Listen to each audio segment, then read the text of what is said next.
You're watching News 24 Live. Skateboarding has been proposed as one of 5 new sports to be added to the 2020 Tokyo Olympic Games. This announcement comes just weeks before the World Skateboarding Championships at the Kimberley Diamond Cup. To find out why skateboarding has become one of South Africa's fastest growing sports, we are joined over Skype by Tim McFerrin from the World Skateboarding Federation. Tim, thanks very much for joining us today. First of all, can you just tell us a bit more about your background in skateboarding and how you got to this point? Okay, so I started playing basketball, and I played basketball at a pretty good level and had some opportunities after college, and I started doing some, in addition to my career in business, I started doing some basketball camps for some major basketball players like Charles Barkley and Chris Webber and the Phoenix Suns. And that was my introduction. The Maloof family wanted me to do a skateboarding camp. And I started looking into skateboarding in 2006 and did some research and realized that the skateboarding needed a big, credible contest. And that's what started me in the contest world in skateboarding. Back in our first contest was in 2008. Okay, but as a skateboarder yourself, I mean, what sort of level would you sort of classify yourself at? Well, listen, I've been on the board a few times, but I'll be honest, I wouldn't consider myself a skateboarder who goes all the time, or I even do it rarely. At my age and my height, I can injure myself pretty severely with skateboarding. But what I do is I surround myself very closely with key people in the industry that specific skateboarding related activities.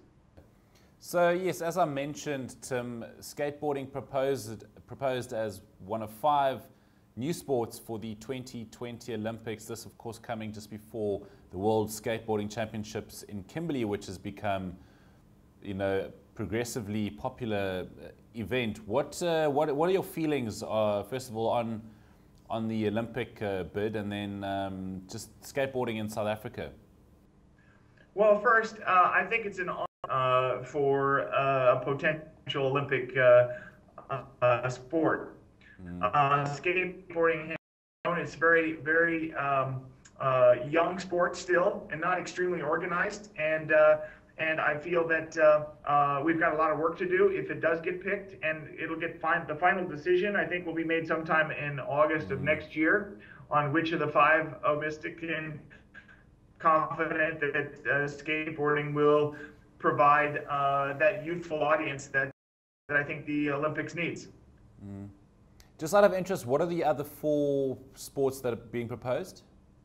Karate, wushu, and surfing. Okay. So when exactly did skateboarding become classified, I guess, as a Olympic type sport, and a competitive enough sport to fall into an Olympics? Well, if you look at skateboarding, skateboarding had, when we started our big contest in 2008 that the media said changed the face of skateboarding contests.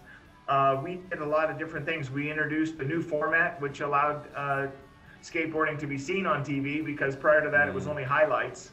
The format wasn't, and so we worked with the skateboarders and industry people to change to a format that was both credible to skateboarding and also acceptable for casual fans who might watch skateboarding on TV. We also did another number of other innovations related to the skate park itself. We introduced concrete into the contest world, and we raised the prize per.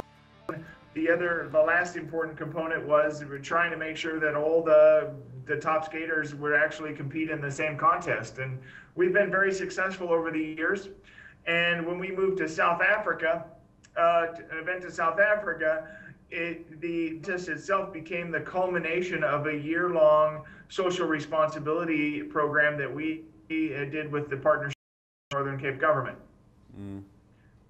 So Tim, as I mentioned earlier, the Kimberley Diamond Championships, it's become a very popular event.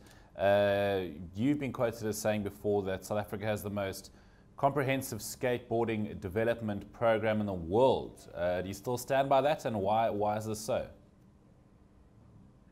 Well, I think the important thing is about 20 skateboarding for hope events around this country that go into rural communities and cities where there are a lot of at-risk and underprivileged youth, and our goal is to activate them in a very affordable sport, skateboarding, where they acquire a lot of needed skills to be successful in life, because skateboarding teaches you a lot of entrepreneurship, risks, you get up when you fall down. It teaches, can't